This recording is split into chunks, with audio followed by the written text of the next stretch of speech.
Palavra da Verdade, a exposição bíblica com Hernandes Dias Lopes.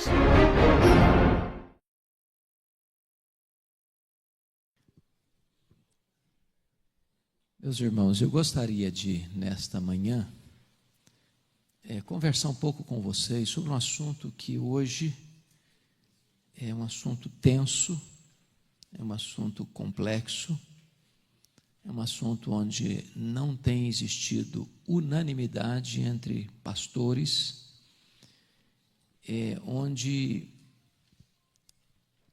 até certo constrangimento da parte de alguns em tocar no assunto, outros exageram ao tratar do assunto, e por isso é necessário nós termos um balizamento claro, seguro na Escritura, para não ficarmos à mercê das ondas que vêm e que vão.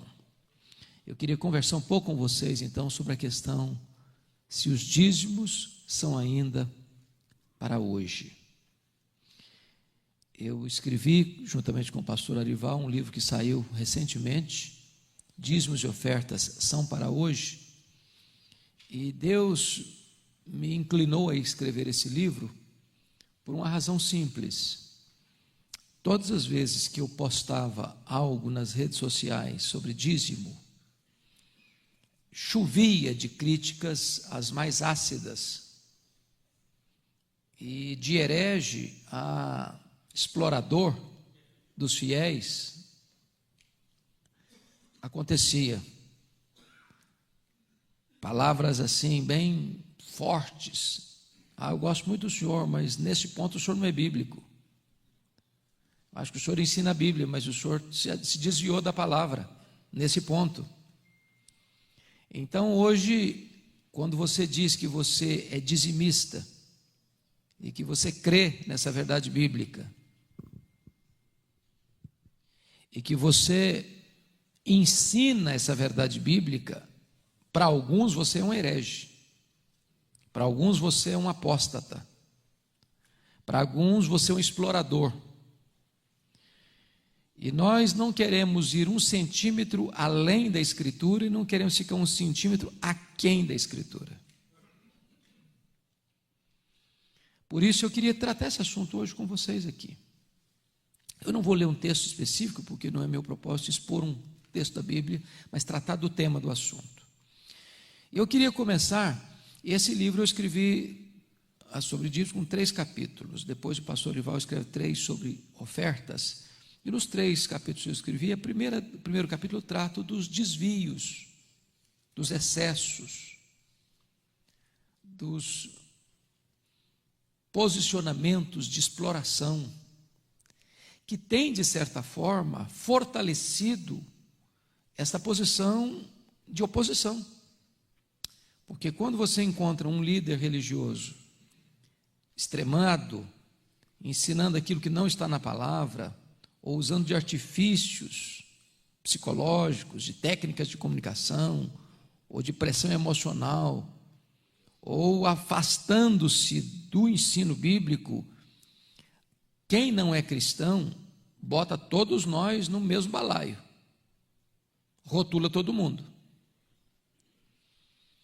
E se existe um discurso que o homem quer ouvir, é esse: você está desobrigado hoje de ser um dizimista, porque dinheiro é algo muito sensível. A única entidade que Jesus tratou de Senhor na Bíblia foi o dinheiro.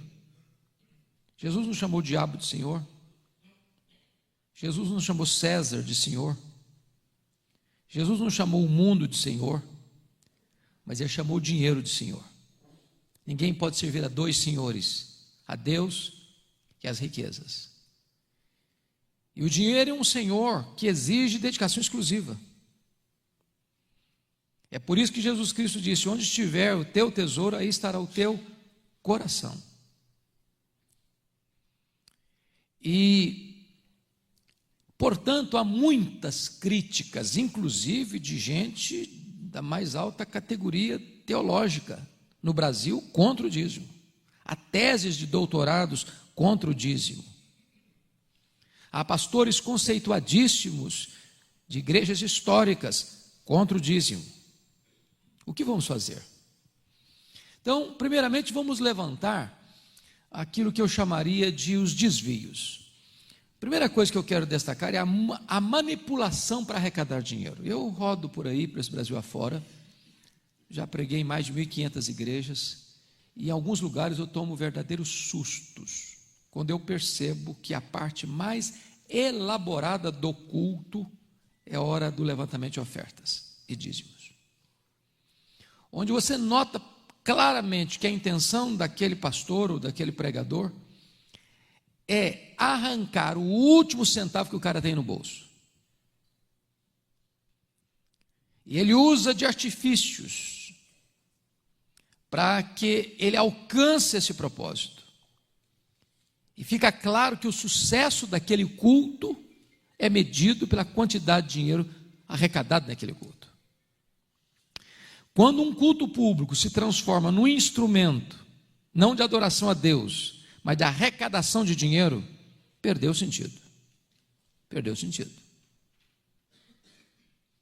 Nós não podemos entrar por esse caminho. Eu estava escutando um cidadão certa feita, num programa de televisão, e ele estava expondo sobre Gênesis 22. A exposição até bonita, do sacrifício de Abraão, de entregar Isaac. E eu acompanhando assim, agradando do que ele estava expondo. Quando ele chega na conclusão, ele disse o seguinte: bom, Abraão sacrificou o seu Isaac. Você tem que sacrificar o seu Isaac. Então, você tem um carro? Dê o carro para a igreja. Você tem um apartamento? Passa o apartamento para o nome da igreja.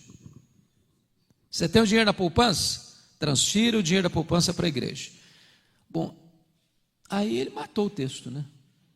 Ele torceu o texto. Aí você percebe que toda a pregação que ele fez não tinha uma intenção de edificar o povo, de instruir o povo, mas tinha uma intenção de induzir o povo ao erro.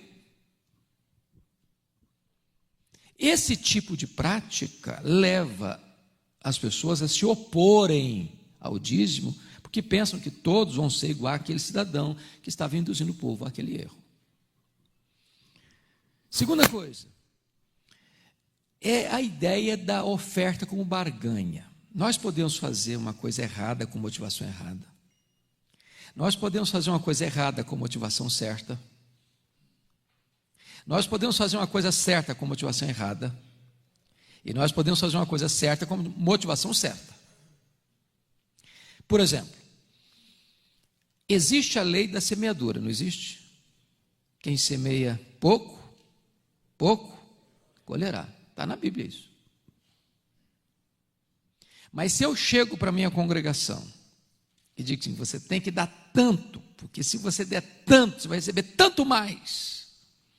E essa for a motivação, virou barganha. Então a minha motivação em ser fiel a Deus não é porque eu quero glorificar a Deus, não é porque eu quero que o reino de Deus avance, mas eu quero mais. Então, como eu sou uma pessoa que ama o dinheiro, e se eu vou dar 10 vou receber 100, então esse é um bom negócio. Isso é um bom negócio, é um investimento na bolsa celestial, sucesso garantido. Você está fazendo a coisa certa, mas a sua motivação não está boa. Virou negócio. E isso nós não podemos fazer. Temos que fazer a coisa certa, com motivação certa. Você não entrega o dízimo prioritariamente para ter mais, porque se você está fazendo isso, você está amando o dinheiro, você está amando o lucro. Seu projeto aí não é amar a Deus e glorificar a Deus e ver a obra de Deus avançar. Então, esse negócio de barganha com Deus, você vai dar tanto, e se você der tanto, você vai receber tanto mais. E aí induz o camarada o seguinte: você quer ficar rico, você quer crescer, você quer ter mais coisa, faça isso. A motivação não está boa, mesmo fazendo a coisa certa. Terceira coisa que eu acho que tem visto por aí afora: falta de transparência no trato com o dinheiro arrecadado. Vocês conhecem hoje igrejas que são empresas. onde o patrimônio é do pastor, onde tudo que entra é do pastor, onde o que entra ninguém sabe quanto entrou e nem para onde foi. Esse tipo de prática nós não podemos concordar. Não está de acordo com a Escritura.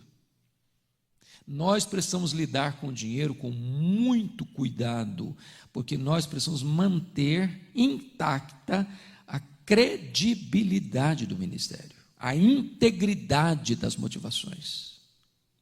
Quer um exemplo? Quando o apóstolo Paulo faz aquele levantamento de ofertas para as igrejas da Judéia, e ele faz isso durante um bom tempo, e ele recolhe um dinheiro considerável, porque até o rei ficou interessado no dinheiro arrecadado, lá em Cesareia. Mas, ao levantar os recursos, Paulo nomeia, há uma nomeação de uma equipe, de um time para levar o dinheiro. Paulo podia levar sozinho, mas ele faz questão de não levar. Por quê? Para manter integridade. Não lide com o dinheiro sozinho. Ainda que você seja íntegro, você tem que evitar a aparência do mal. Aparência do mal. Então, é preciso ter transparência. Quanto entrou, para onde foi, o que foi feito com esse dinheiro. Qualquer pessoa, nós não fazemos isso, eu conheço o nosso sistema, mas eu acho que você deve ter a mesma prática. Se uma membro da igreja precisar chegar na tesouraria da igreja, eu gostaria de saber como é que está. Nós temos condições de dar relatório de cada centavo que entrou e para onde o dinheiro foi. Integridade. Quarta coisa que eu tenho visto é o problema, infelizmente hoje, do desengavetamento das indulgências com novas roupagens. É triste isso, mas está na mídia, todo dia, toda hora. Então, nós estamos voltando ao período do misticismo. Se vendia uma lasca da cruz de Cristo, lá na Idade Média. E alguém já fez um cálculo que se juntar todas as lascas da cruz de Cristo que foram vendidas, dava para construir a Arca de Noé. A multiplicação da madeira. Então, hoje as pessoas estão vendendo rosa ungida, lenço ungido, toalha suada, e por aí afora. Até tijolo para construir a Nova Jerusalém já estão vendendo. Esse tipo de prática é que gera, de certa forma, essa resistência, essa oposição, porque botam todos na mesma fila. Nós não podemos entrar por esse caminho. Bom, o que eu tenho notado ainda é a questão da armadilha que se usa para pegar o dinheiro das pessoas, do medo, da culpa e da ganância. Se você não entregar, Deus amaldiçoa a sua vida. Se você não entregar, você vai estar debaixo de maldição. Você não entregar, você vai ficar pobre. Você vai para o inferno, ou você vai ficar capengando na vida.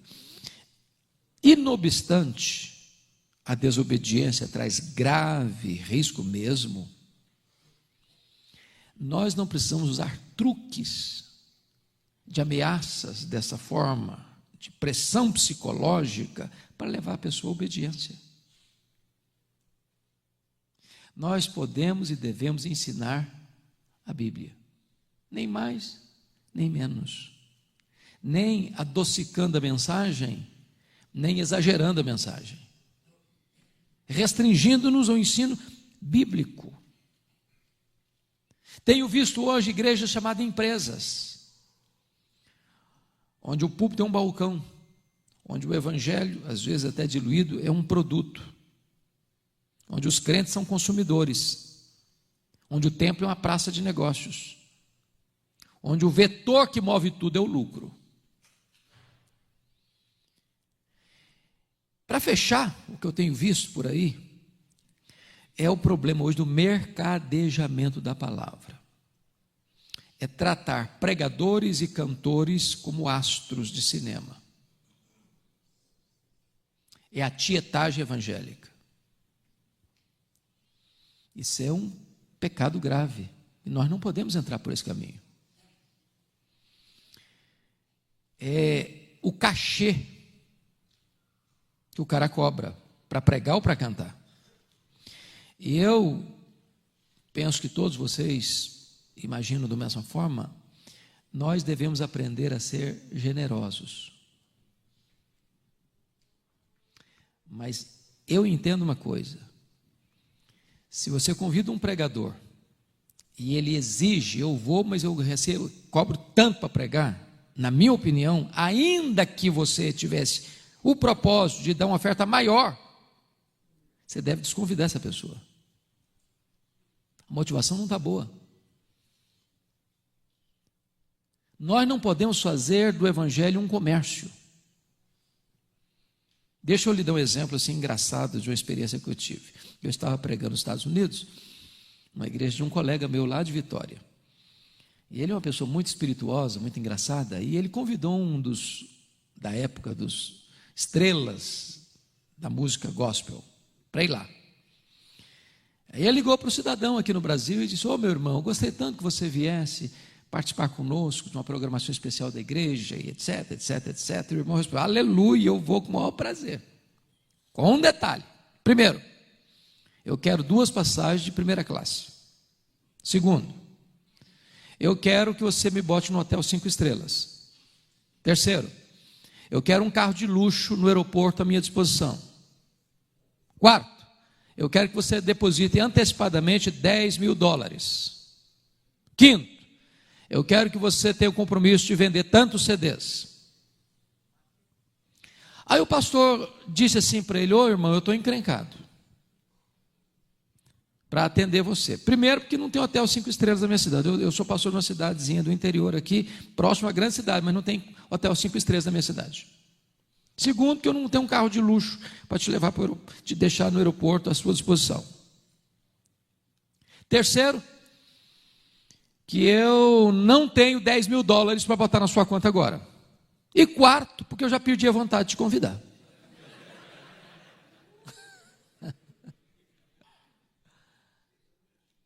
Então, acho que é mais ou menos isso. Eu não estou de forma nenhuma dizendo que nós não devemos ser generosos e honrar as pessoas que nós convidamos. O que eu estou dizendo é que isso não pode virar um comércio. A motivação não pode ser financeira. E nós temos que vigiar o nosso coração, porque o nosso coração é desesperadamente corrupto. Motivação certa. Bom, quais são hoje as principais críticas que se fazem à prática contemporânea do dízimo? Primeira crítica: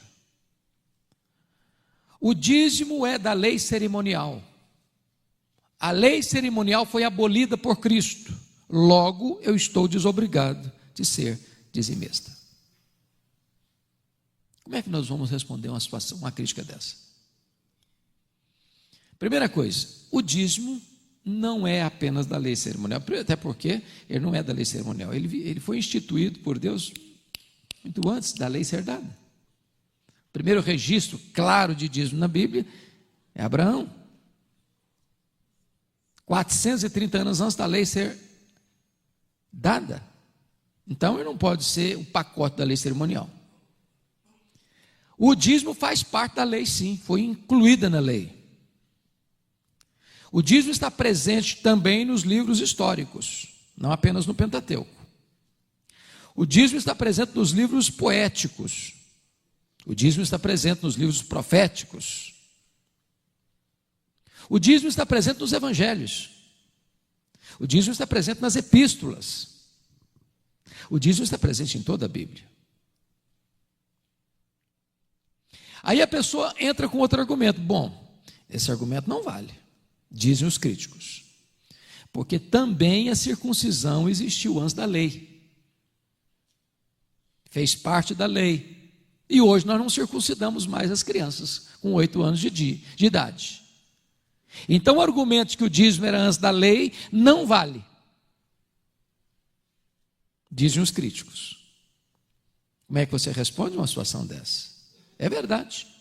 A circuncisão é anterior à lei.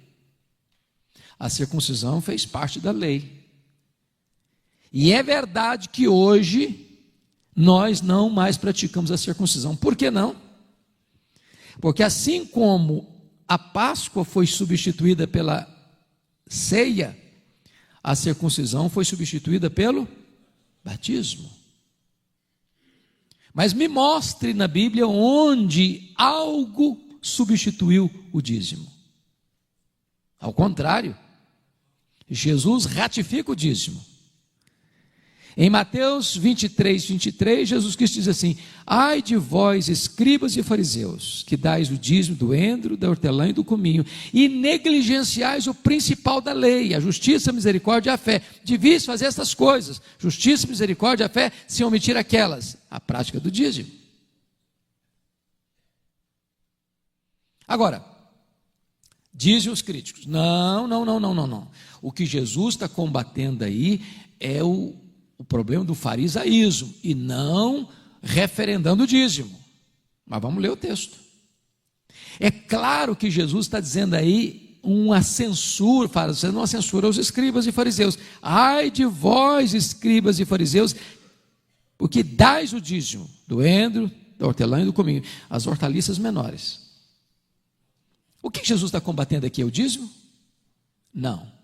O que Jesus está combatendo aqui é a prática errada dos escribas e fariseus. Que prática errada? Os escribas e fariseus usavam o dízimo como escudo, como amuleto, como salvo-conduto. Sou dizimista? E agora está tudo bem. Eu conheci um cidadão que descreveu o seguinte: Jó não era dizimista. Porque se fosse, nem Deus podia tocar na vida dele.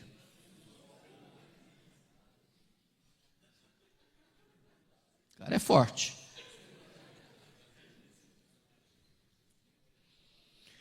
Essa era a ideia dos escribas e fariseus. Sou dizimista? Estou blindado. Sou dizimista? Então o resto é resto. Sou dizimista? Então Deus está obrigado em me abençoar. E Jesus Cristo não combate o dízimo, Jesus combate a prática errada do dízimo.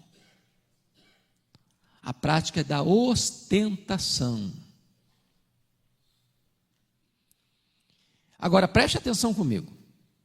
Aqueles que argumentam que eu não sou dizimista, porque o dízimo faz parte da lei, e eu não estou mais debaixo da lei, sim da graça, por coerência hermenêutica, também estariam isentos da justiça, da misericórdia e da fé, porque justiça, misericórdia e fé fazem parte da lei.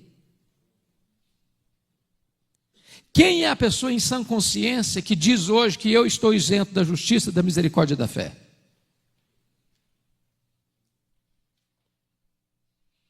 Jesus arremata o argumento em Mateus 23, e diz o seguinte: devias fazer essas coisas. Vocês estão negligenciando o principal da lei, justiça, misericórdia e fé. Mas ao fazer essas coisas, justiça, misericórdia e fé, vocês não estão isentas das outras coisas, a prática do dízimo. Então, não é uma coisa ou outra, é uma coisa e outra. Logo, Jesus não combateu o dízimo, Jesus ratificou, confirmou a prática do dízimo no Novo Testamento. Se é verdade que não mais praticamos a circuncisão, porque era anterior da lei, fez parte da lei, não é verdade que o dízimo, sendo anterior à lei, estando na lei, agora não existe mais. Não é verdade. Outro argumento que se usa: o dízimo era para sustento dos sacerdotes e dos levitas. Hoje não tem mais sacerdotes e levitas, logo nós estamos isentos de entregar o dízimo. É verdade que hoje nós não temos mais sacerdotes e levitas no mesmo aspecto que tínhamos lá. Porque quem eram os sacerdotes e os levitas? Uma tribo. Hoje, quem são os sacerdotes? Todos nós. Somos raça eleita, sacerdócio real. Porém, quando você vai para a Escritura, o mesmo sistema de contribuição para os sacerdotes e levitas, que eram os dízimos e as ofertas, o apóstolo Paulo referenda o mesmo modelo para os obreiros agora do Novo Testamento. Se não, vejamos. Abra sua Bíblia aí em 1 Coríntios capítulo 9. Olha aí o que ele está escrevendo sobre esse assunto. 1 Coríntios capítulo 9.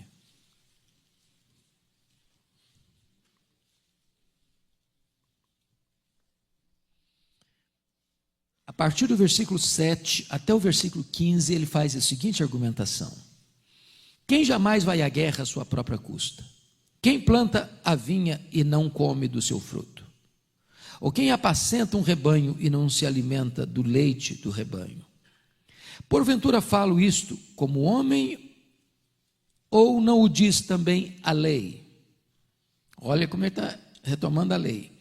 Porque na lei de Moisés está escrito: não atarás a boca ao boi quando pisa o trigo. Acaso é com bois que Deus se preocupa? Ou é seguramente por nós que ele o diz? Certo que é por nós que está escrito: pois o que lavra cumpre fazê-lo com esperança, e o que pisa o trigo faça-o na esperança de receber a parte que lhe é devida. Se nós vos semeamos as coisas espirituais, será muito recolhermos de vós bens materiais? Se outros participam desse direito sobre vós, não o temos nós em maior medida? Entretanto, não usamos desse direito, antes suportamos tudo por não criarmos qualquer obstáculo ao Evangelho de Cristo. Não sabeis vós que os que prestam serviços sagrados do próprio templo se alimentam? E quem serve ao altar do altar tira o seu sustento? Assim também ordenou o Senhor aos que pregam o Evangelho que vivam do Evangelho. Se você notou, Paulo está pegando aqui exatamente a maneira como se sustentava o sacerdócio na lei, para dizer que esse mesmo modelo é praticado e deve ser usado como referencial para sustentar os obreiros no Novo Testamento. Então, nós não temos mais sacerdotes, até porque Abraão pagou dízimo a quem? Melquisedeque. Jesus é sacerdote de que ordem? Da ordem dos levitas? Não. Jesus é sacerdote da ordem de Melquisedeque. E se Abraão pagou o dízimo a Melquisedeque, nós, filhos de Abraão, pagamos o dízimo a quem? Aquele que testifica que vive. Jesus Cristo, Hebreus 7:8.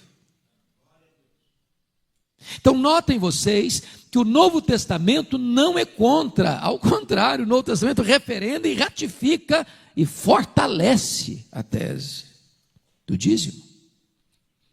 Outro argumento que as pessoas usam para contrariar o dízimo: eu não sou dizimista, dizem o seguinte: é porque o dízimo era para o sustento do templo, e hoje nós somos o templo.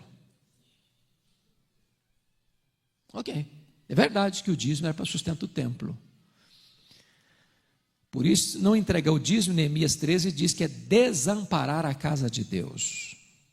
E aí você lembra Joel, o livro de Ageu, que quando o povo retornou do cativeiro, eles começaram a construir o templo, depois houve um embargo legal lá por parte de oposição, e eles pararam a construção do templo no meio do caminho, e começaram a construir casas para eles, apaineladas, casas chiques, casa bonita, e a casa de Deus ficou desamparada. Aí Ageu entra no negócio, dizer que eles estavam fazendo errado. E ele diz o seguinte: se você não é fiel a Deus, devolvendo a Deus o dízimo, e desamparando a casa de Deus, entra um princípio aí. Você é como receber um salário e botar num saco furado. O que você deixa de entregar, que é de Deus, querendo reter indevidamente para você, é a mesma coisa de botar num saco furado. Vai vazar. Vai vazar. E diz: se você também trouxer sobra para Deus, Deus vai só para isso, porque Deus não é Deus de resto. Deus não é Deus de sobra. Deus é Deus de primícias. Agora veja mais, o dízimo não era só para o templo, nem só para os sacerdotes e levitas, não. Para quem mais era o dízimo no Velho Testamento? Para as viúvas, para os órfãos, para os estrangeiros. Então, se lá na antiga aliança, que era uma ênfase centrípeta, para dentro, quanto mais o dízimo é necessário hoje, quando a igreja vive uma realidade centrífuga para fora. Não só para construir templos, para sustentar missionários, não só na pátria, mas além fronteiras, e também para assistir os necessitados. O princípio permanece. Então, uma crítica não faz sentido. Outra crítica que as pessoas fazem: eu não sou dizimista, porque não entregar o dízimo, segundo Malaquias 3, acarreta em maldição. Vós, a nação toda, sois amaldiçoados, porque a mim me roubais. Mas Jesus já levou a minha maldição sobre a cruz. Então, essa pregação aí é inócua hoje. Se Jesus já levou a minha maldição sobre a cruz, eu não estou mais debaixo de maldição, não sendo dizimista. É verdade que Jesus levou a nossa maldição sobre a cruz, é verdade. É verdade. É verdade que quem está em Cristo não está debaixo dessa maldição condenatória. Mas também é verdade que quando um crente peca, seja por ignorância, seja por rebeldia, ele está sujeito às consequências do seu pecado. E mais, o pecado de um crente é mais grave, é mais hipócrita e é mais danoso do que o pecado de um incrédulo. Porque o crente peca contra o conhecimento, o crente combate o pecado em público e às vezes o pratica em secreto. E quando um crente peca, isso é um escândalo no céu e um escândalo na terra. Logo, essa crítica aqui também não tem fundamentação.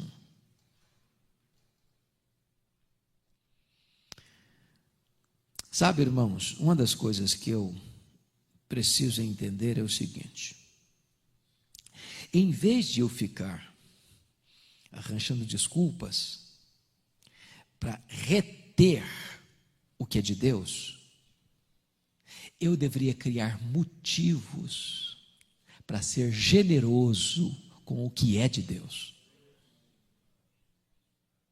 Eu li um livro, estava comentando com os pastores hoje no café, ontem no jantar, né? Nós conversávamos sobre isso, que me abençoou muito. Esse livro, ele trata sobre generosidade. Ele não está traduzido em português ainda. E o autor começa o livro dando uma dica muito legal. Ele diz o seguinte: vá no supermercado, compre um jarro bem bonito de vidro. Se você for chique, compre de cristal. Bote na sua sala.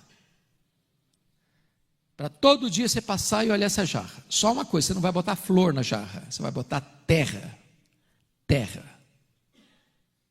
Todo dia você passa e olha para a jarra, para lembrar você duas coisas. Primeiro, de onde você veio? Você veio do pó. Segundo, Para onde você vai? Você vai para o pó. Então, quem é você?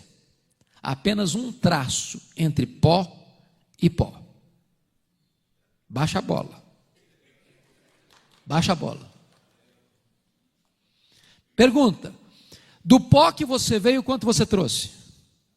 Nada. Para o pó que você vai, quanto você vai levar? Também nada, porque você não tem caminhão de mudança e enterro, nem gaveta em caixão. Então você também não tem nada. Porque tudo que está nas suas mãos é de Deus. Você é mordomo de Deus. E diz Paulo em 1 Coríntios 4:2 que o que Deus requer dos dispenseiros ou dos mordomos é que eles sejam encontrados fiéis. Se o dono é generoso e você é mordomo do dono, a única maneira de você ser fiel ao dono é sendo generoso com o que é do dono. O maior problema que as pessoas têm em serem dizimistas e generosos ofertantes é a síndrome de dono. Porque se eu acho que eu sou dono, eu quero para mim, para o meu deleite, para o meu prazer, para o meu conforto. Mas se eu entendo que eu não sou dono, e que o dono que me constituiu como mordomo dos seus bens é generoso, a única maneira de eu ser fiel ao dono é ser generoso com o que é dele. Quando você encontrar uma pessoa tentando dar desculpas para não ser generoso, é porque o coração dela ainda está prisioneira do dinheiro. E o amor do dinheiro é a raiz de todos os males. Que desculpas as pessoas estão dando? Outra desculpa: eu não sou dizimista, porque a contribuição do dízimo, ou a contribuição no Novo Testamento, melhor dizendo, deve ser voluntária e não imposta. Não foi assim que Paulo ensinou? Cada um contribua segundo tiver proposto no seu coração, porque Deus ama quem dá com alegria.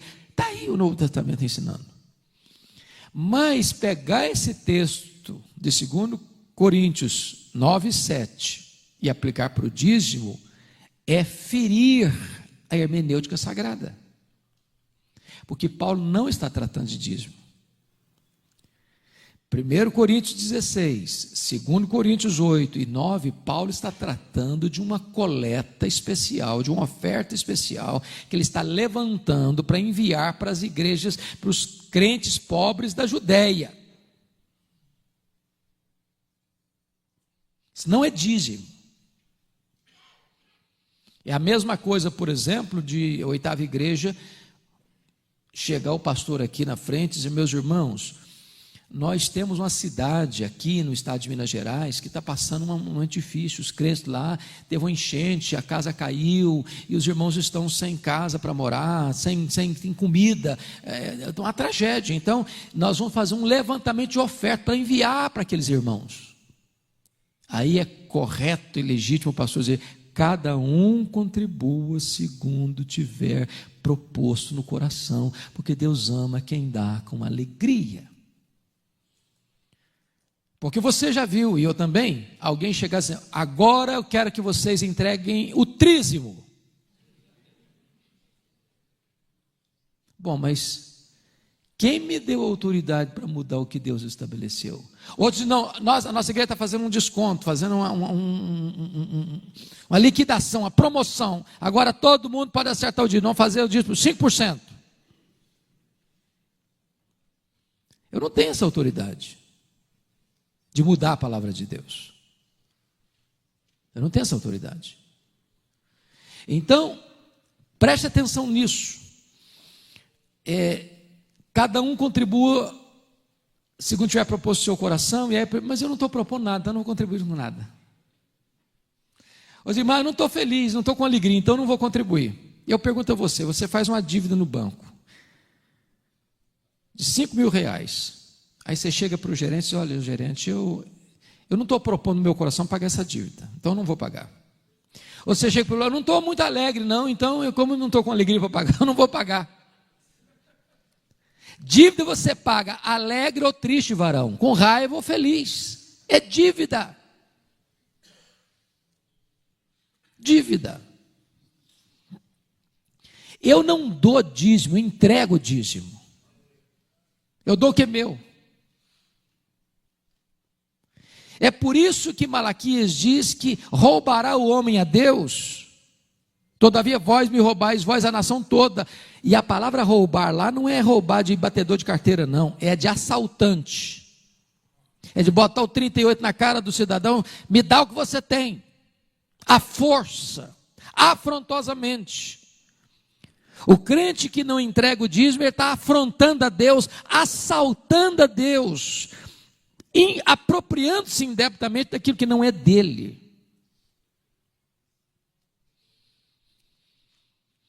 Outra pessoa chega e diz o seguinte: bom, eu não sou dizimista, porque o dízimo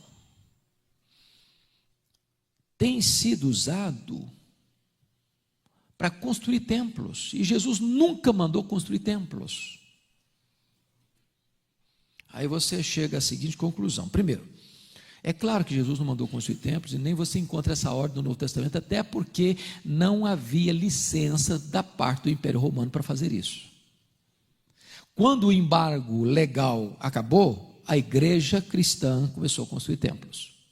Mas esse argumento é fajuto, porque crente se reúne, não? Vai reunir aonde? Debaixo da ponte?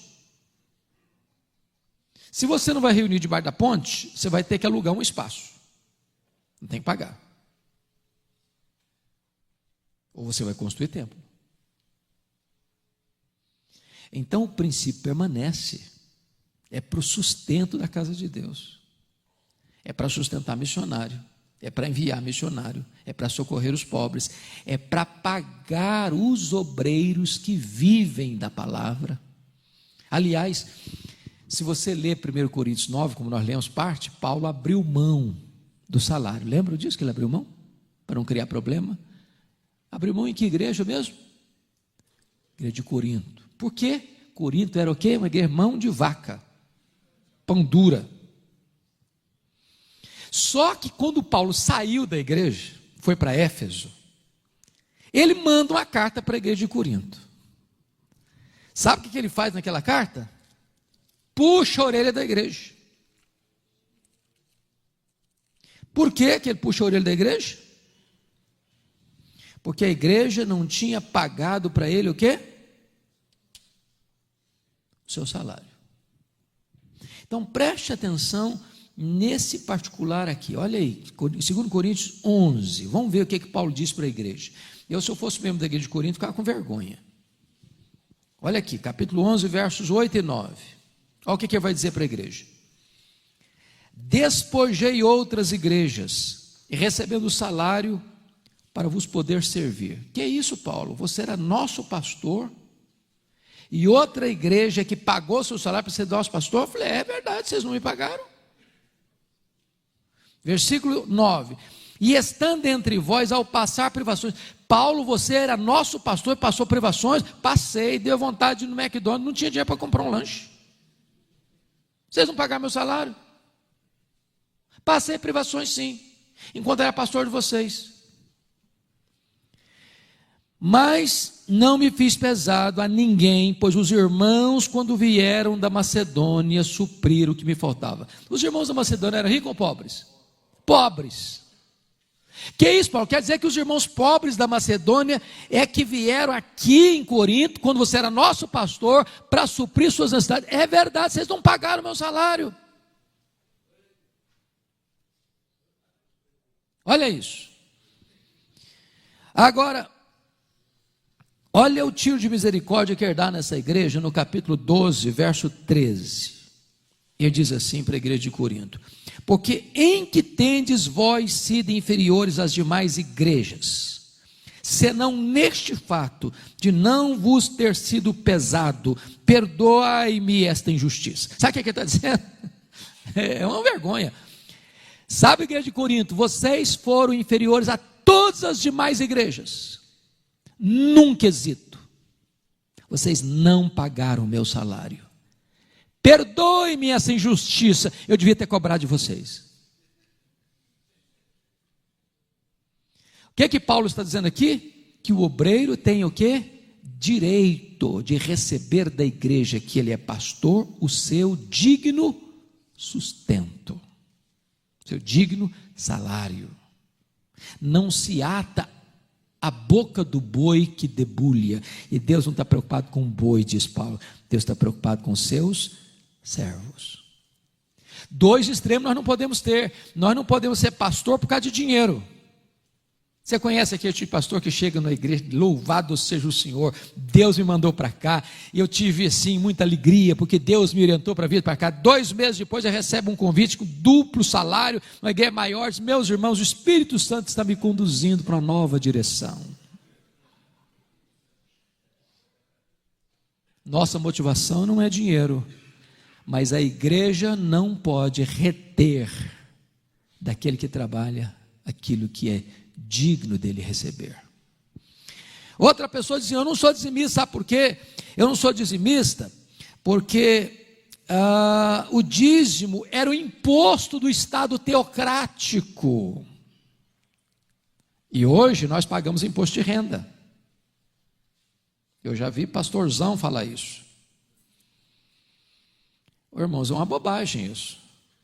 Eu pergunto a vocês: quando acabou o regime teocrático lá do período dos juízes, e Samuel unge Saul como rei, passando da teocracia para a monarquia, eu pergunto a vocês: o povo foi dispensado de entregar o dízimo porque começou a pagar imposto? Sim ou não? Claro que não. Uma coisa não tem nada a ver com outra.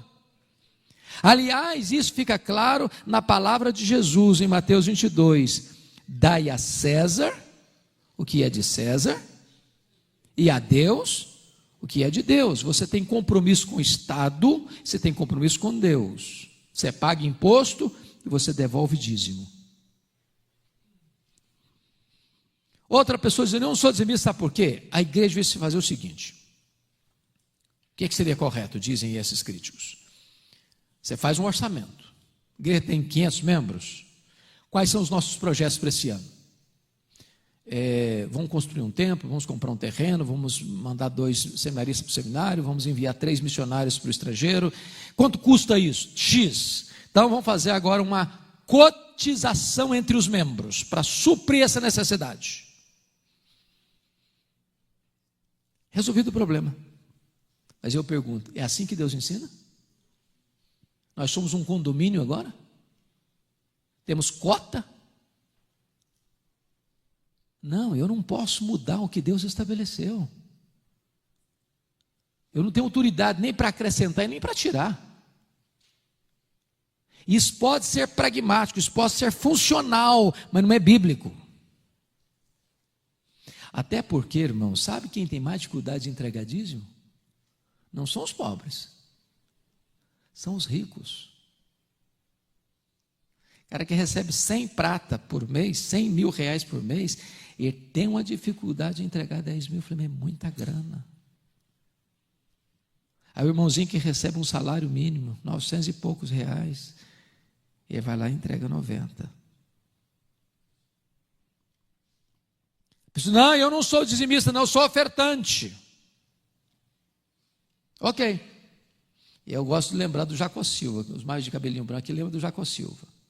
Jacó Silva diz o seguinte: antes de você dar um presente, favor pagar a dívida.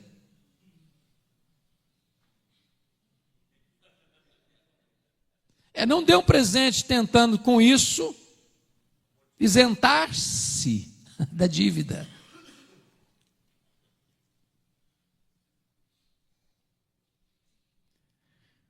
Bom, queridos,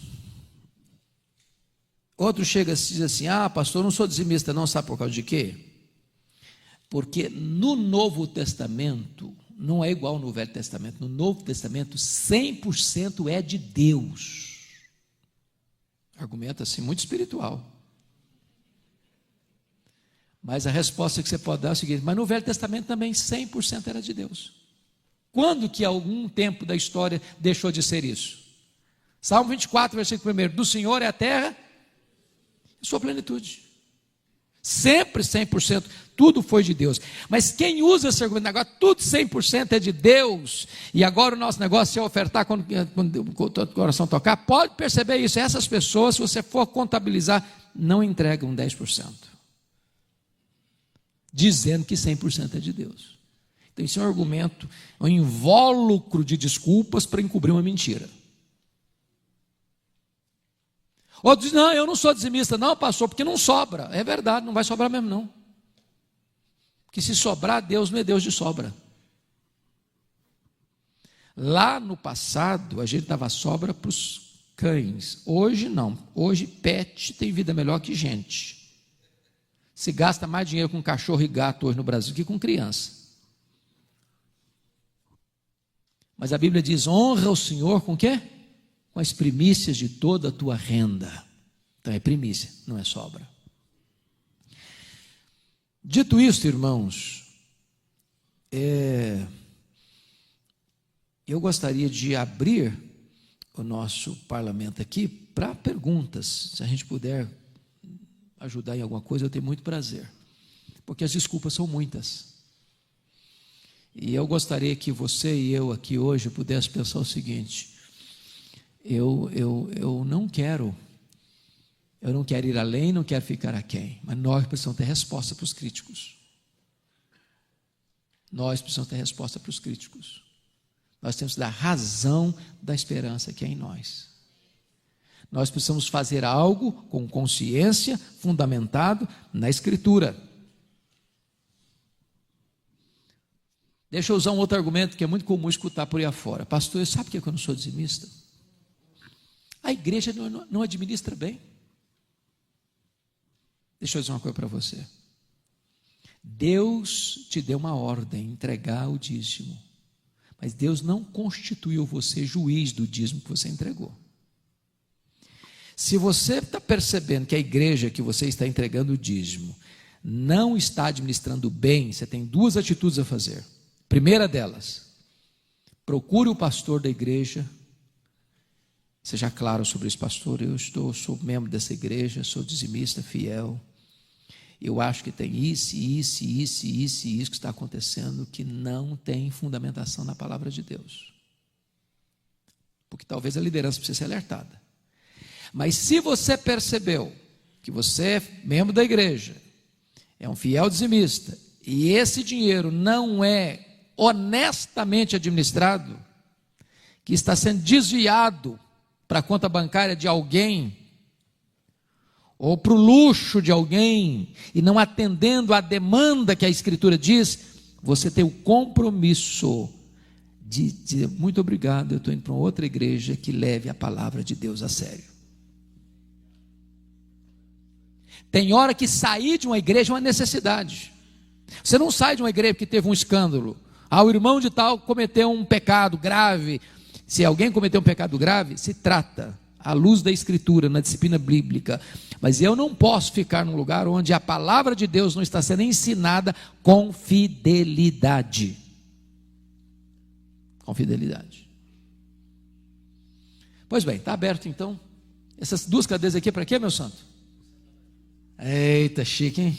Então vou sentar de cá. Bom, irmãos, temos algumas perguntas que vão vir pela internet também. Então os irmãos que estão na internet também podem fazer. Obviamente que vai chover um monte de perguntas e eu só vou poder selecionar algumas. Não sei se os irmãos já fizeram algum tipo de pergunta ao longo da palavra do pastor. Se ficou alguma dúvida nesse tipo de assunto. Se houver, a gente vai dar preferência para responder esse assunto, que é um assunto que o pastor está tratando agora. Do contrário, a gente pode responder depois também algumas outras perguntas. Como diz o pastor Jeremias, você pode perguntar o que quiser, né? E ele responde também o que quiser também. Que puder. Então, e que puder, né? Então, vou recolher os pedidos, as perguntas. Deixa eu ver aqui que já estenderam. E vou selecionando aqui aos poucos. Tem alguma aqui?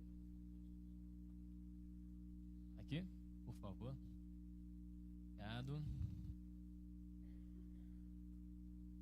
Já preencheu? Não. Tem que me dar várias aqui, porque se eu deixar de ler alguma, parece que é marcação, né, gente?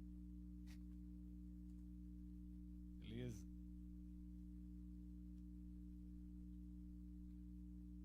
Irmãos, está um barulhinho na caixa aqui, eu não sei se consegue retirar. Se conseguir, vai ser muito bom. Pastor, pergunta: é lícito manter um obreiro no exercício do serviço cristão, sabendo que ele não é dizimista? Veja bem, está escrito lá na lei que os sacerdotes recebiam os dízimos e que o sacerdote devia dar o dízimo dos dízimos recebidos. Em outras palavras, o sacerdote, o levita que recebia os dízimos das tribos, eles também eram dizimistas. O obreiro precisa ser exemplo. Se porventura esse obreiro não entende o assunto, não crê assim, ele precisa ser instruído. Se por um revés na vida ele deixou de entregar, que não deveria, mas deixou de entregar por um tempo, por uma situação conjuntural da vida dele, eu acho que ele precisa ser confrontado e ensinado à luz da Bíblia a pôr isso em ordem na vida dele. Agora, minha visão, se ele não crê ou resiste, então, se esta igreja tem essa prática, que penso eu ser bíblica, ele não tem condições de exercer liderança espiritual, porque deixou de ser exemplo para os fiéis. Nessa ideia, se a gente tem, seja um ministro que é o pastor, seja um oficial, um líder da igreja, tem que ser ele não pode administrar uma coisa que ele não crê e não participa. Bom, eu acho que essa pergunta aqui é uma pergunta que todos nós já recebemos e vamos continuar recebendo.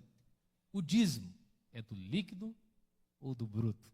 Eu gosto da resposta que o pastor Seni Tavares, que é conhecido de vocês aqui, dá. Você quer receber a bênção do líquido ou do bruto? Fica a resposta aí para você pensar. Talvez alguma dúvida seja, em alguns casos, por exemplo, lógico, se a pessoa é um autônomo, né?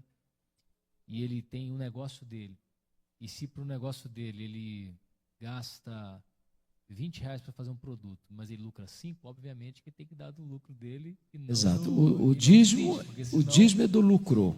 Né? É do lucro. Agora, se eu recebo, a pergunta, eu recebo o meu salário, eu entrego do bruto, porque eu entendo que quando alguma coisa é descontada, eu também sou usufrutuário daquele benefício. Então, eu entendo que se você é assalariado, por exemplo, eu entrego do bruto. É a minha prática e entendo que é o correto.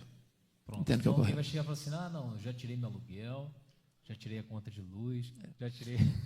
Veja bem, vai botar o dízimo, toda vez que eu começar a fazer conta para subtrair, eu tenho que pensar na minha motivação. Porque não pode ser peso, irmãos. Os mandamentos de Deus não são penosos, diz a Bíblia. É por isso que Deus se importa com motivação. A ação certa precisa vir acompanhada da motivação certa. Esse aqui já foi lido. A infidelidade no dízimo está vinculada à salvação? Ou seja, a sua salvação está condicionada à fidelidade do dízimo? Para mim, salvação está vinculado a crer em Jesus. Pronto, ponto final. A todos quantos o receberam, deu-lhes o poder de serem feitos filhos de Deus. Eu não poderia dizer que o dízimo é um segundo caminho de salvação. Agora, um cristão genuíno, ele se submete à autoridade da Escritura. Se submete. Pode ter o caso de um cristão verdadeiro ter dificuldade de entender, e eu até creio que gente que se opõe ao dízimo hoje seja gente crente, verdadeiramente crente. Pode ser um problema teológico, que precisa de apologética, que precisa de diálogo, precisa de discussão, precisa de aprofundamento, precisa de conversar à luz da Escritura. O que eu acho que é impossível é um cristão salvo, claro, mesmo entendendo a palavra de Deus, eu não aceito a palavra de Deus, eu desobedeço a palavra de Deus, porque a desobediência resoluta e deliberada, penso eu, é uma evidência da não conversão. Não sei se eu estou sendo claro no que eu estou falando. Eu não estou dizendo que você só é salvo se você for dizimista. Não, a salvação não passa por dízimo, não passa por batismo, não passa por igreja, não passa por ser reformado ou arminiano, não passa por isso. Salvação é em Jesus, ponto. Só Jesus salva, ponto. Agora, o salvo é alguém que se submete à palavra de Deus. Esse é o ponto. E quando o dízimo não é levado à igreja, mas diretamente a pessoas em necessidade? Muito boa pergunta. O princípio bíblico que está lá no Velho Testamento e que também deve reger no Novo Testamento: trazei todos os dízimos à casa do tesouro. Meu papel como crente é entregar e não administrar. Não tenho eu competência de administrar o dízimo. Não, eu sou dizimista, mas eu vou entregar 5% na igreja, 2% eu vou mandar para o missionário lá na Amazônia, 3% eu vou mandar para os pobres que estão favelados. Não, eu não sou administrador do dízimo. Eu posso até, como membro da igreja, comunicar à minha igreja do desejo que eu tenho, que a liderança da igreja estude a possibilidade de atender esta ou aquela necessidade que eu estou vendo, que talvez a liderança não saiba. Mas eu pegar o dízimo, que não é meu, é de Deus, e eu administrar, não é o que o Novo Testamento nem o Velho Testamento nos ensinam. Me perguntaram: só tenho o dinheiro de pagar a conta de luz. Pago a conta de luz ou dou o dízimo? Essa pergunta é, assim, bem sutil. Bem sutil. Porque o que está por trás dessa pergunta é o seguinte: primeiro eu, depois Deus. E o que a Bíblia me ensina: primeiro Deus, depois eu. Porque é uma matéria de fé. É uma matéria de fé. É primícia. Primícia não é o que sobra, primícia é o que vem primeiro. A minha experiência é o seguinte: muitas vezes eu entreguei o dízimo e não fechava a conta do mês. Mas como eu creio que Deus é o meu provedor, eu entrego dele e ele cuida do resto. E nunca faltou. Eu creio assim. A Bíblia ensina assim. Honra o Senhor com as primícias. Ele é o Deus da provisão. A nossa confiança não está na provisão, a nossa confiança está no provedor. Amém.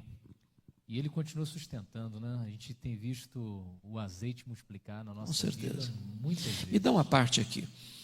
Irmãos, eu não sei quanto a vocês, qual é a prática de vocês, mas experimentem a ser generosos. Experimentem a ser generosos. Veja lá na sua igreja, lá na sua parentela, alguém que esteja necessitado, mas não espere pedir, não. Tome a dianteira e dê uma oferta. Eu tenho visto coisas lindas na minha vida como resultado disso. Olha, Deus Deus não fica em dívida com ninguém. A Bíblia diz que quem dá o pobre a Deus empresta. E Deus não fica em dívida com ninguém. A alma generosa prosperará. Prosperará. Então, comece essa prática. Oferte. Ensine a sua esposa, o seu marido a ser generoso. Ensine os seus filhos a serem generosos. Mostra para a sua família a bênção que é. E eu não estou falando de retorno financeiro só, não. O que Jesus Cristo ensinou lá em Atos 20, 35?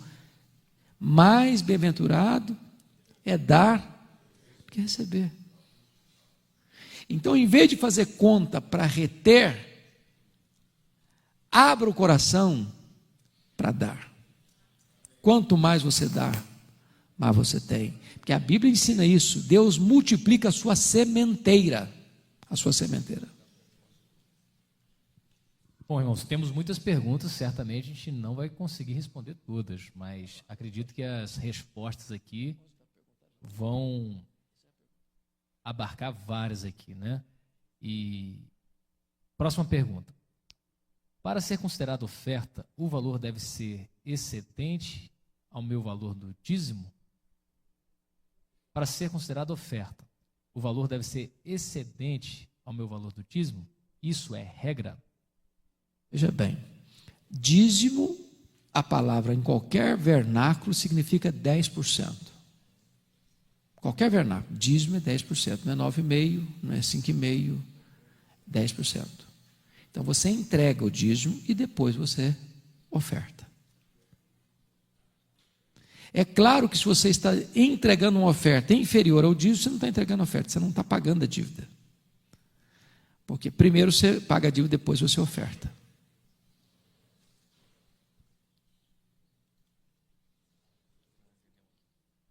Há uma crítica que o dízimo não era entregue em moeda, mas entregue 10% em cima do plantio. Também era em dinheiro no Velho Testamento. Era em plantio e em dinheiro. Você tem que entender o seu contexto. O seu contexto. Era uma região agrícola, nem sempre o comércio estava desenvolvido. Então, o produto da terra era entregue. Mas também, quando isso não era possível, era entregue em dinheiro, também no Velho Testamento. Então, o princípio é o mesmo. Como se houver uma igreja que não usa o dízimo e ofertas em obras sociais? Parte dele.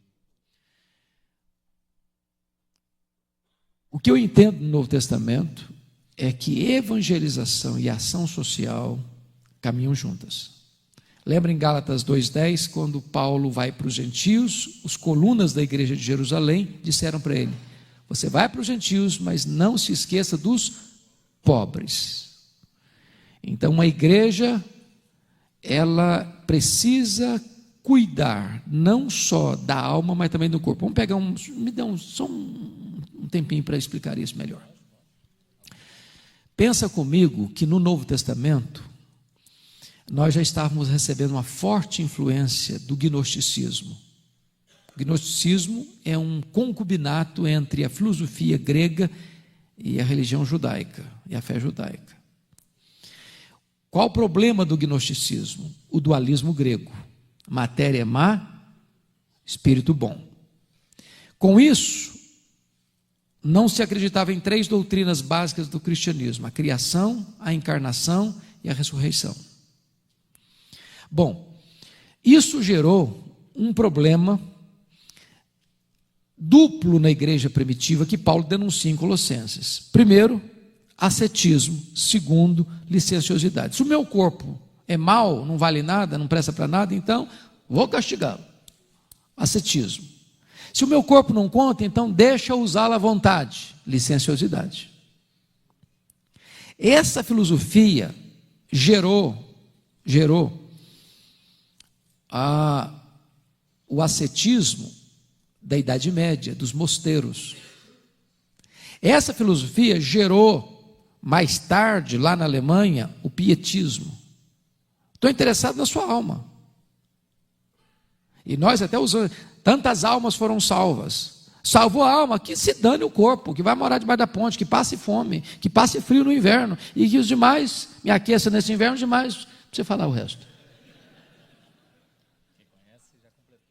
Então, não é a visão bíblica. Jesus andou por toda parte, ensinando, pregando e curando.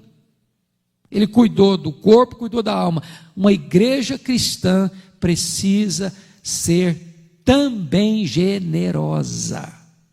Se a igreja não está usando parte dos recursos que entram, que são de Deus, para assistir os necessitados, essa liderança precisa ser exortada com amor, na verdade, para que faça isso.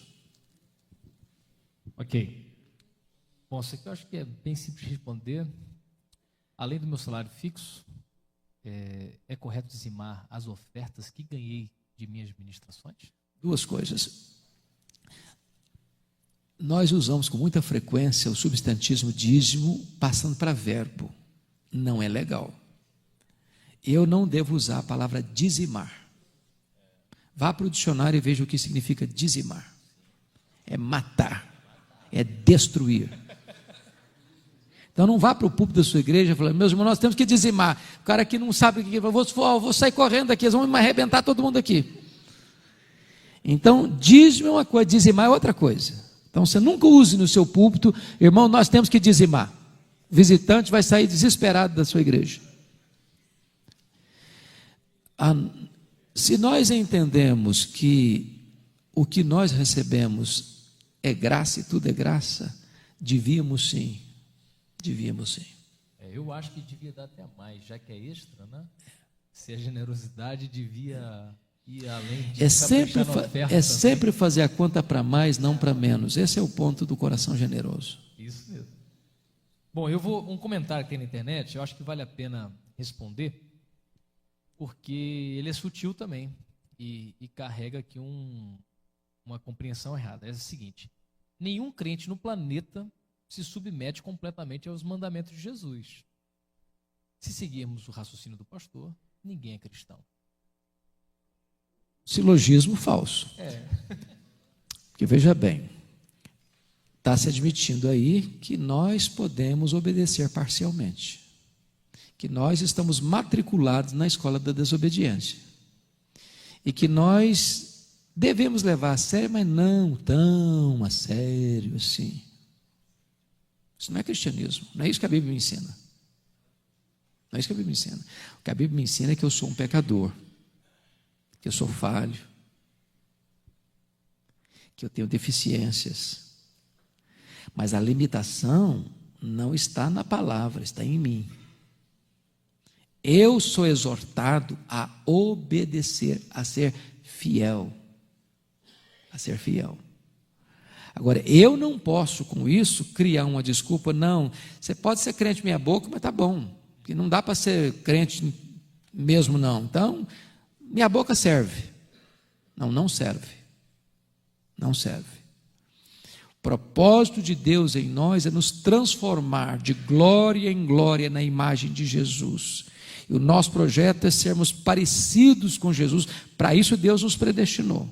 Sermos conformes à imagem do seu Filho, até atingirmos a varonilidade do varão perfeito. Esse é o nosso propósito. Não é puxar para baixo, é caminhar para cima.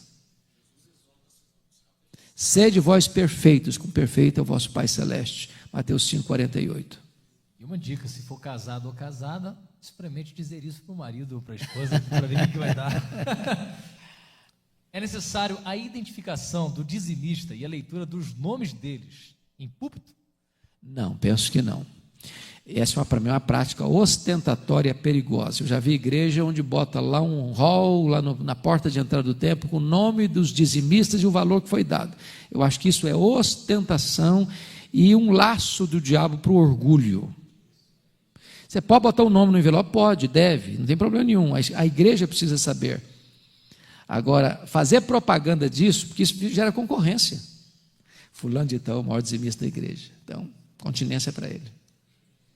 Bobagem isso, irmãos. Sabe por quê? Lembra de Jesus, no pé do gasofilácio, vendo as pessoas entregar? Vinha gente com grande soma de dinheiro, veio uma viúva, 2 moedinhas. Aqui não dá para comprar nem um pão na padaria. Ela ofertou mais, porque Deus vê como nós, como diferente de nós. Nós olhamos quantidade, Jesus vê fidelidade, integridade. É por isso que nós não podemos permitir que uma igreja seja ostentatória na questão do dízimo. Isso é cair no farisaísmo. Sabendo que ministérios, vou tentar interpretar aqui, sabendo que ministérios têm deturpado os princípios e as motivações, por que avança o tamanho e números, embora espiritualmente enfraquecidos? Como podemos relacionar a defesa de Gamaliel, de Atos 5, 33, 39, possivelmente aquele texto que diz, se é do Senhor, vai prosperar? Por que eles prevalecem, mesmo usurpando do povo? Essa é uma pergunta interessante. Veja bem, primeiro, não é verdade que só as coisas de Deus crescem e o errado não cresce. Partindo desse pressuposto, o islamismo está corretíssimo, que é a religião que mais cresce hoje. Então, o kardecismo também está certo, porque cresce.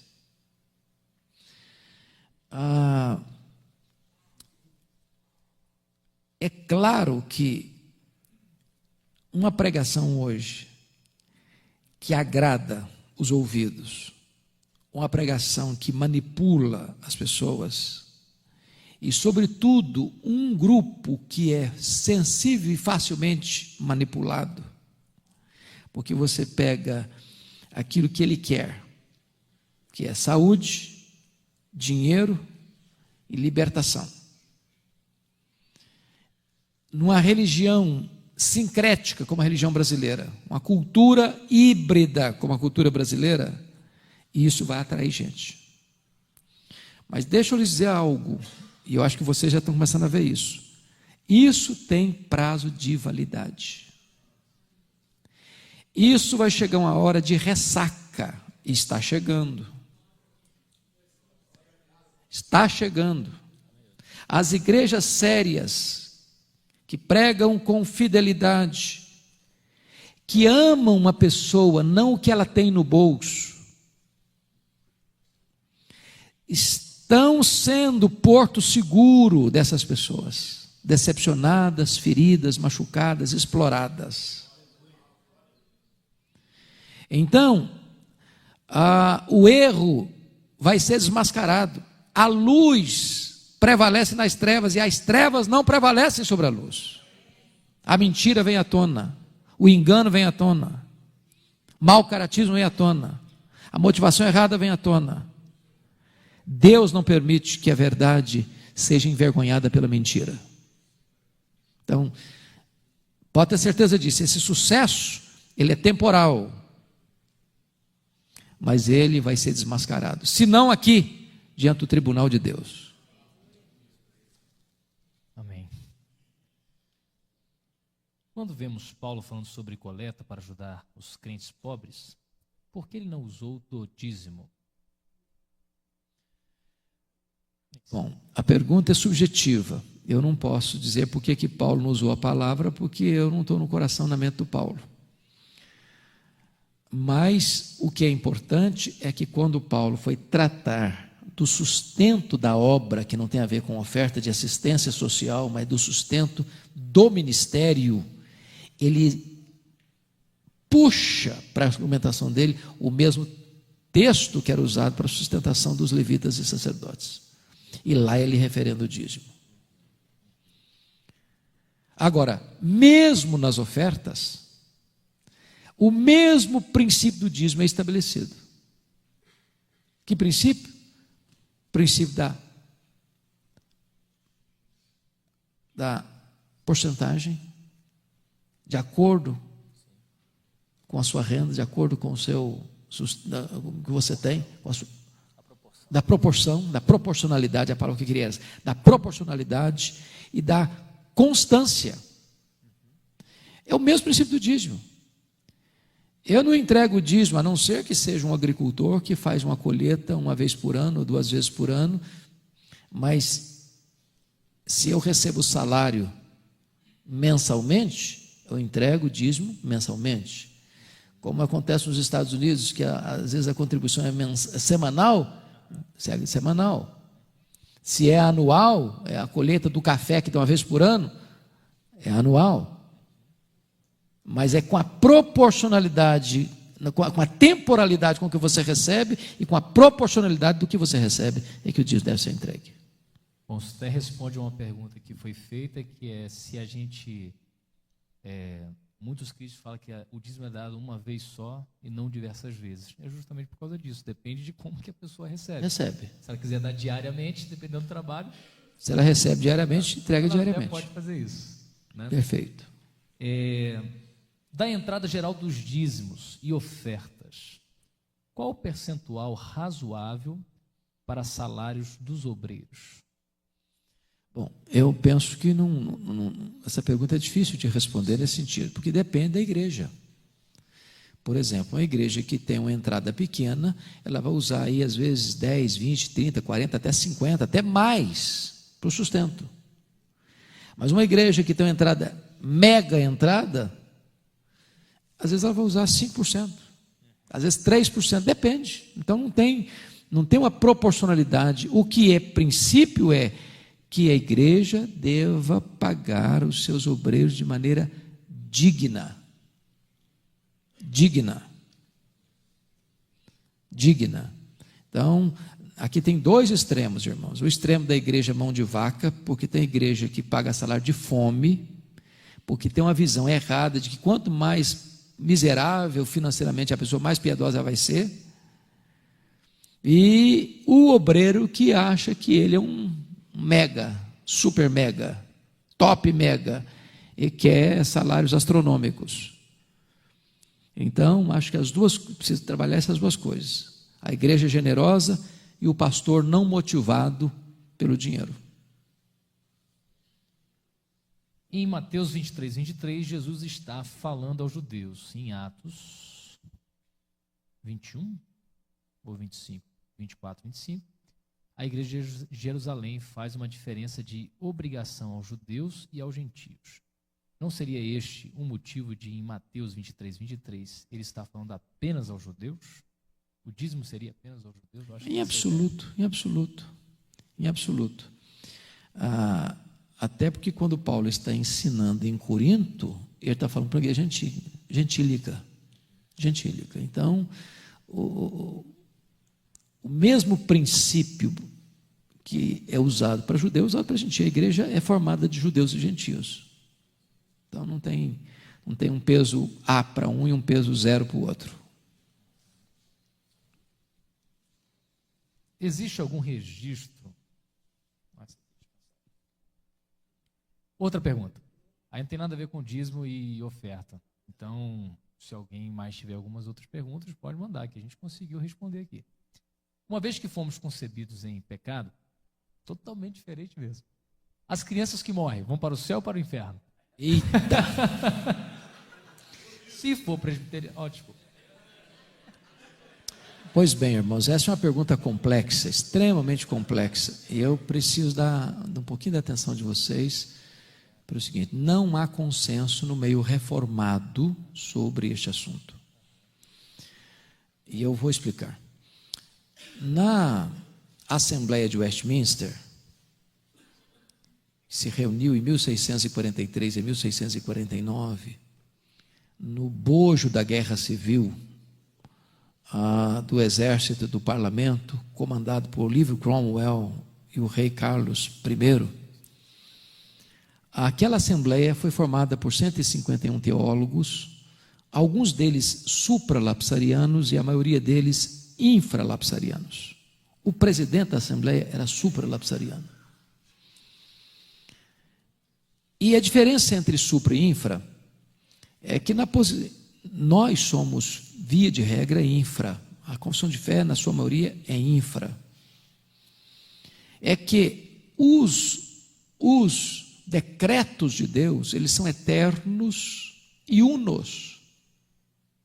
Mas a ordem antológica e não cronológica, porque se foi eterno, então não tem 1, 2, 3 depois, é que no supra, Primeiro, Deus decretou criar.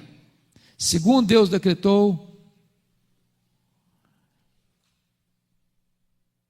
estabelecer uns para a vida eterna, outros para a condenação eterna. Terceiro, Deus decretou enviar Jesus para morrer pelos eleitos. De tal maneira que uma pessoa vai para o céu ou para o inferno pelo decreto divino.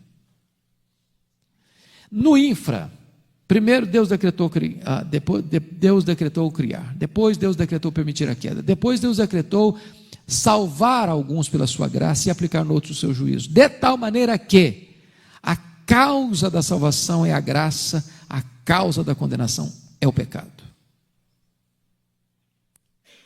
Jesus Cristo diz que o Espírito Santo vem e ele convence do pecado, da justiça e do juízo. Do pecado porque não crê em mim. A minha visão desse assunto é a visão da igreja americana, que fez uma revisão de um ponto da confissão de fé, da vocação eficaz, que dá o seguinte: a criança morrendo, sendo eleita, vírgula, ela vai para o céu. Meu entendimento disso foi o que a igreja americana fez. É que nenhuma criança vai para o céu porque é inocente. Nós não cremos nisso. Já fui em funeral de criança, um anjinho, inocente. Não, nenhuma criança é um anjinho. Toda criança é concebida em pecado. E nenhuma criança é salva por ser criança.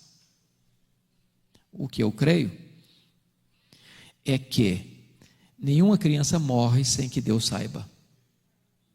E que, não tendo ela a condição de responder ao Evangelho, que o Espírito Santo regenera essa criança. E eu não creio, portanto, em condenação de criança ao inferno. Só fechando. Só fechando. Eu creio sim que quando Deus sabe que uma criança vai morrer e Deus sabe todas as coisas, Ele aplica nela a obra regeneradora. Mas a criança não sabe nada. Nem você, que é adulto. A regeneração, nós somos 100% passivos. Nós temos consciência na conversão. Conversão tem dois elementos: arrependimento e fé. Mas na regeneração, eu pergunto a você, que participação você teve quando você foi concebido no ventre da sua mãe? Nenhuma. Você tinha consciência? Também não. Assim nós não temos consciência nem participação nenhuma de nada na regeneração. Agora, a regeneração torna-se pública na conversão. E aí eu tenho consciência, porque eu sou convocado a me arrepender e a crer. Muito embora o arrependimento e a fé também não vem de mim. É Deus quem dá o arrependimento e é Deus quem dá a fé. Eu não vou polemizar com isso, e eu peço permissão a você, porque dentro da igreja presbiteriana ou das igrejas reformadas tem aqueles que creem que nem toda criança que morre está salva. Por Jesus, pela graça, pela obra do Espírito Santo. E outros que creem que toda criança que morre são regeneradas pelo Espírito Santo, porque são eleitas de Deus, são regeneradas pelo Espírito Santo, estão salvas. Eu creio assim, e respeito quem pensa diferente, mas é um entendimento que eu tenho, e que a igreja americana, se vocês lembram lá, a Confissão de Fé, foi revista esse ponto em particular. Sim.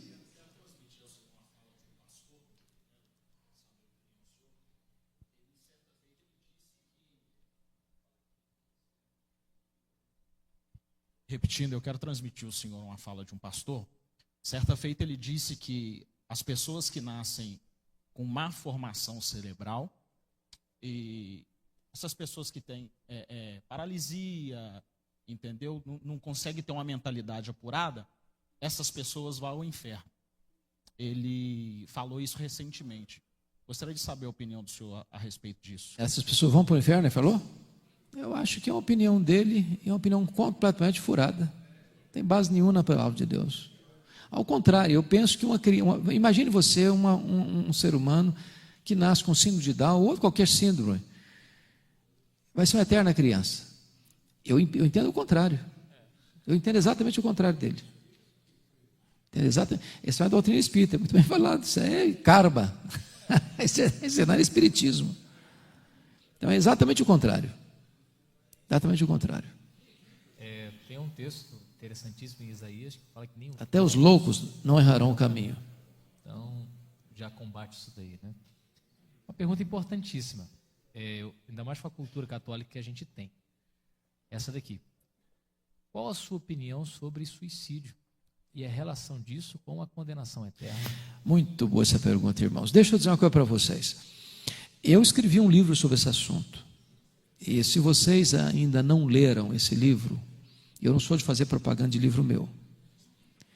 Mas eu gostaria de sugerir a leitura a vocês que são pastores por uma razão muito simples. O suicídio é um dos maiores problemas sociais do mundo. Você deve saber disso. Há mais suicídios no mundo do que assassinatos. Mais pessoas se matam do que são mortas. Para cada suicídio que é divulgado na imprensa, tem 10 que não são divulgados. Por não entendermos bem esse assunto, você está vendo com muita frequência crentes se matando, pastores se matando. E entra uma grande angústia na alma do povo. O que é que está acontecendo? Então, eu quero ser breve, porque o tempo aqui não nos permite. Esse talvez fosse um assunto de um outro encontro nosso, outra mentoria. Pode ficar agendado se você quiser. Preste atenção nisso. A maior causa do suicídio, o suicídio tem muitas causas, mas a maior é a depressão. Tem causas, problema financeiro, problemas passionais, terminou o namoro, terminou o noivado, terminou o casamento, falência financeira, problemas de saúde, radicalismo religioso, um segredo de Estado que a pessoa guarda e com medo de ser presa e ser torturada, ela não aguenta e conta e vai botar em risco a vida de milhares de pessoas, chamado de suicídio patriótico, etc, etc, etc. O ponto é o seguinte: o ensino, sei lá, da Grécia Antiga, se cortava a mão de quem era suicida. Até recentemente não se sepultava um suicida no cemitério cristão. O ensino romano, católico romano, é que todo suicida é discípulo de Judas Iscariotes. Então preste atenção, o suicídio não tem defesa, nem filosoficamente, nem moralmente, nem teologicamente, nem biblicamente. Nós devemos ser 100% contra o suicídio. Porém, afirmar que se uma pessoa comete suicídio e já está no inferno, é ir além do que a Bíblia ensina. E o ponto que eu quero destacar é este: depressão é um assunto pouco entendido na igreja cristã, por duas razões. Primeiro, na linha neopentecostal, você tem T.L. Osborne, que é um evangelista conhecido no mundo inteiro. E ele ensina que depressão é demônio. Então a pessoa está deprimida, ela está endemoniada ou, no mínimo, oprimida pelo demônio. No outro extremo, na linha calvinista, reformada, você tem J. Adams, que é conhecido dos pastores aqui, Manual do Conselheiro Cristão, todo seminarista estudou J. Adams no seminário. E ele diz que depressão é pecado. Então vamos entender isso aqui. Depressão pode ter a ver com demônio? Pode. Você que é pastor já lidou com tanta gente vindo do ocultismo aí, depressivo, porque está lidando com demônio. Depressão pode ter a ver com pecado? Pode. Você lê lá o Salmo 32, 51, 38, você vê Davi deprimido por causa do pecado. Mas a pergunta é: um crente cheio do Espírito Santo pode ficar deprimido? E a resposta é sim. Eu estava dando uma palestra aqui em Belo Horizonte certa feita, e quando eu fiz essa pergunta, é possível um crente cheio do Espírito Santo ficar deprimido? Levantou uma jovem no auditório e disse: isso é um absurdo, é impossível. Eu olhei para ela e disse: minha filha, como é que você me explica então um crente cheio do Espírito Santo precisa de óculos, ter miopia? Um crente cheio do Espírito Santo entupir uma veia do coração e dar um infarto nele, ele ia morrer. Um crente cheio do Espírito Santo tem uma gastrite. Por que que daqui para baixo é uma coisa, daqui para cima é outra? Enquanto a igreja evangélica não entender que depressão é uma doença, que precisa ser tratada com remédio, com terapia e com fé, nós vamos ver, espiritualizado, nós vamos ver crentes se matando. Porque se você já leu sobre depressão, depressão pode levar a pessoa ao suicídio, se não for devidamente tratado. Judas Iscariotes não foi para o inferno porque suicidou. Judas Iscariotes foi para o inferno porque não era convertido. Ele nunca foi regenerado. Eu não sei qual é a sua visão teológica, mas o que nós entendemos, o que eu creio, é que uma vez salvo, salvo para sempre. Eu não creio nesse negócio de estar salvo de manhã e estar perdido à noite, tá? Ser filho de Deus de manhã e ser filho do diabo à noite, está indo para o céu de manhã e está indo para o inferno à noite. Deus bota no livro da vida e tira do livro da vida. Então, o que eu estou dizendo para você, eu não estou fazendo apologia do suicídio não, pelo amor de Deus, não me entenda mal. Não estou fazendo mesmo. É uma tragédia o suicídio. O que eu estou lhe dizendo é que uma pessoa crente pode ficar doente, e se não for tratado, ele pode chegar, ele não deve chegar. E você sabe disso, tem mitos. O meu livro tratou exatamente sobre isso: suicídio, causas, mitos e prevenção. Mudei o título do livro agora. Não desista de você, porque estava carimbado demais o título suicídio. A pessoa não chegava, não, ficava com medo de comprar, porque carimbava a vida dela. Mas tem mitos. Se uma pessoa tenta suicídio, não adianta ajudar. 80% das pessoas que se mataram tentaram suicídio. Quando uma pessoa tenta suicídio, ela está dizendo um grito de socorro: me ajude, por favor, porque ele não quer morrer. E só que ele não sabe resolver o problema e pensa que a morte vai ser mais aliviadora para ele do que o sofrimento que ele está passando. Bom, fica por aqui. Isso. Então deixa. Ótimo. Depois a gente vai ter... Como?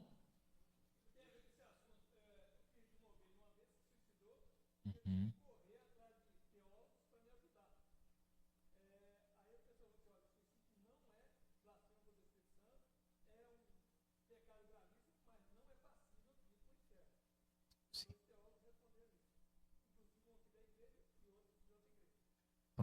Não é blasfêmia contra o Espírito Santo mesmo. A Bíblia não ensina isso.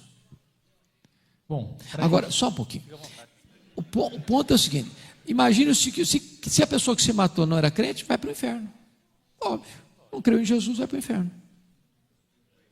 Agora, se essa pessoa era uma pessoa salva, a pergunta é, a crítica é essa: uma pessoa salva nunca suicida. A pergunta é: uma pessoa salva pode ficar doente? E uma pessoa doente, se não tratar, ela pode perder o equilíbrio, perder o siso. Esse é o ponto. Pastor, uma última pergunta e depois uma oração. À vontade. A pergunta pode ser rápida, mas eu acho que é uma curiosidade muito, é uma pergunta que veio aqui, que é sobre essas coisas do céu, que às vezes a gente sabe muito do que não vai ter, mas não sabemos o que vai ter. E a pergunta é: ao ir para o céu, se a criança foi regenerada e ela morreu, se o feto foi regenerado e ele morreu, se Jesus voltou e eu morri, novo ou velho, como é que fica essa pessoa no céu? É uma boa pergunta. Embora a Bíblia não trate... Embora a Bíblia não trate para nós de forma clara sobre isso, pensa comigo num embrião. Aborto, foi abortado. Vai ser um feto glorificado? Ou pense comigo no vovozinho que morreu com 104 anos, já de bengalinha. Ele vai ser um vovozinho de bengala no céu? Glorificado? Eu creio, e aí a Bíblia não diz isso, irmãos. Não tem nenhum versículo na Bíblia que você vai encontrar, não, quem morreu feto vai ficar grande, não. O que a Bíblia me ensina é que nós vamos ter um corpo semelhante ao corpo da glória do Senhor Jesus. E aí eu penso que Jesus teve um corpo perfeito, até porque ele morreu com quantos anos? 33 anos. Um corpo perfeito. E nós vamos ter um corpo perfeito. Nem senilidade, nem puerilidade. Nem um bebê, nem um velhinho. Nós vamos ter um corpo perfeito. Varonilidade perfeita. Então, é isso que a Bíblia me ensina, princípio. Mas você não vai encontrar nenhum versículo na Bíblia que se você morreu criança, você vai resultar adulto, se você morreu velho, você vai resultar jovem. A Bíblia não silencia sobre isso. Não. Não vai ter briga com o espelho, e nem com a balança. Nem com o espelho, nem com a balança.